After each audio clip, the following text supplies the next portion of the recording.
Renters Left Behind by Stacy Casey.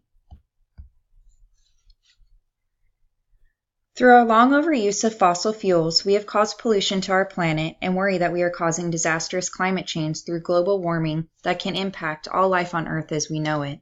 Other forms of energy have been created to allow us to still produce energy without the use of fossil fuels.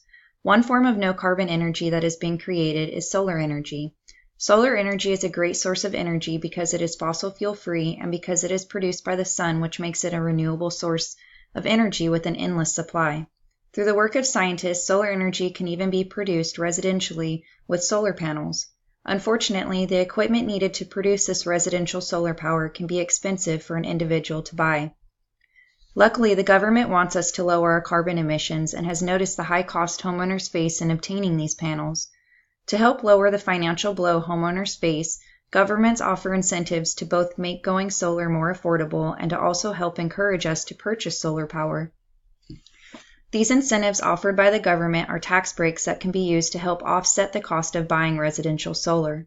Though incentives continue to help many individuals go solar, they fail to assist our entire 36.6% of household heads that rent. One of the hardest nuts to crack is the rental market, as they have limited options in going solar since they do not own the home they live in and must depend on their landlord to purchase and install solar. As of 2018, the average U.S. household system solar panel cost $18,840.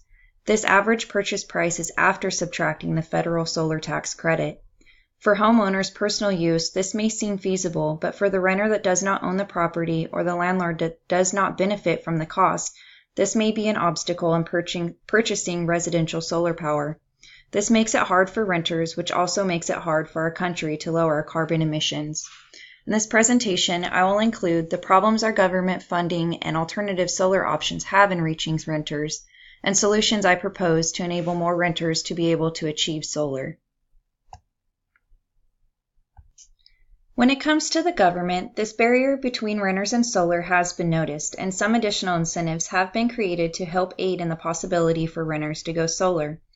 There are 14 active state-shared solar programs in the U.S. across 11 states and Washington, D.C. Among these states that have observed and started implementing programs to aid in the solar deficit for renters is California. Legislators in California have signed a bill that regulations approve for the state to spend $1 billion over 10 years in incentives to help landlords obtain solar for their residential rental properties. This sounds great, but there are still some problems with this government incentive offered. First, $1 billion divided by 10 years really is not a lot of money, especially considering Brown pointed out that in just 1 year, governments worldwide subsidized the fossil fuel industry with over $600 billion. That's over 5 times that went to renewables. Secondly, the bill has qualifying requirements. The requirements to receive this incentive state that for a landlord to qualify, he or she must own an apartment building that houses at least 5 subsidized low-income units. Additionally, this apartment building must be in an underprivileged zone or be occupied mostly by persons grossing 60% of the area's average revenue. This bill is helpful to some but does not fix the overall problem of renters not going solar, as it does not support renters who do not live in an apartment building and those that are not considered low income. Another barrier seen in the deployment of solar power is that incentives offered vary from state to state. Unlike most other countries where incentives are established at a national level, incentives differ at a state level in the U.S. This is a problem because it makes it difficult for the United States as a whole to make a difference. We cannot make a significant change in our solar deficiency in the rental sector if every state is not on the same page. An option available to more than those that just live in a low-income apartment is third-party solar. Third-party solar offers a lease option where a company owns a solar unit that they install on a residence you live in, and you agree to purchase power from an agreed-upon rate. The advantages to this option is there is no large upfront cost like there would be when you purchase a solar unit yourself, and the company takes care of the maintenance of the unit. This is a great option as it reduces a renter's dependency on the landlord, and it also alleviates the financial burden from the homeowner. But now for the disadvantages. Third-party solar is not available in all states because the old electricity system written by legislators and governed by public regulatory commissions granted most electric companies a monopoly over their area of the electric grid. Additionally, you must sign a lease agreement with the companies that's length is usually between 15 to 20 years. Most renters only sign a 1-year lease for the property they reside in, so signing a 15 to 20-year lease agreement with third-party solar is not plausible.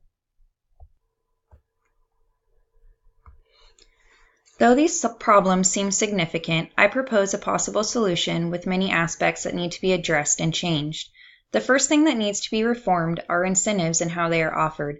Funding needs to start being addressed and offered at a national level rather than a state level to ensure nobody is left out.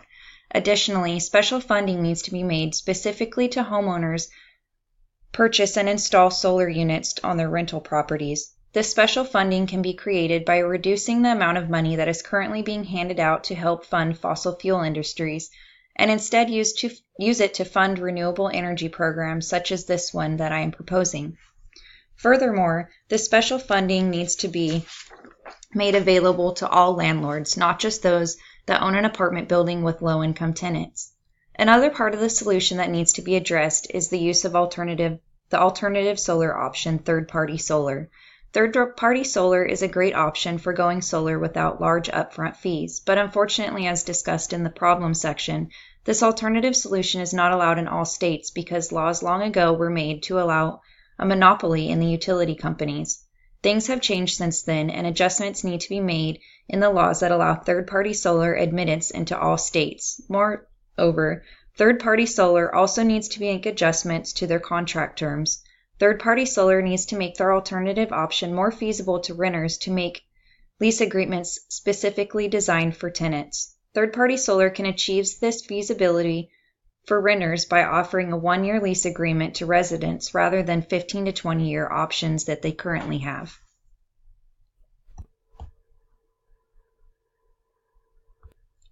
Renters face many financial obstacles trying to go solar in a time where fossil fuel use is causing global warming risk. These hindrances can be eliminated by making some adjustments to the way solar is currently made affordable. If governments invested more in landlord residential solar ownership rather than fossil fuel industry that is causing the risk in the first place, more renters have a chance at going solar. Accompanied by these adjustments in government investment need to be changes current solar alternatives. If 1-year contract terms were created instead of 15 to 20-year contracts, more renters could use this option without the dependence of their landlord. The most important change that needs to be made is the way incentives and laws are distributed. We are the United States, yet we are not united. Incentives, laws, and even alternative options vary from state to state. If these changes were made at a national level for every state, the renters everywhere will have the same chance at obtaining residential solar power. In order to make a substantial difference in the amount of fossil fuels we use, we need to make a monumentous national change. This change needs to be able to be made by everyone, and that includes our country's rental population. Thank you.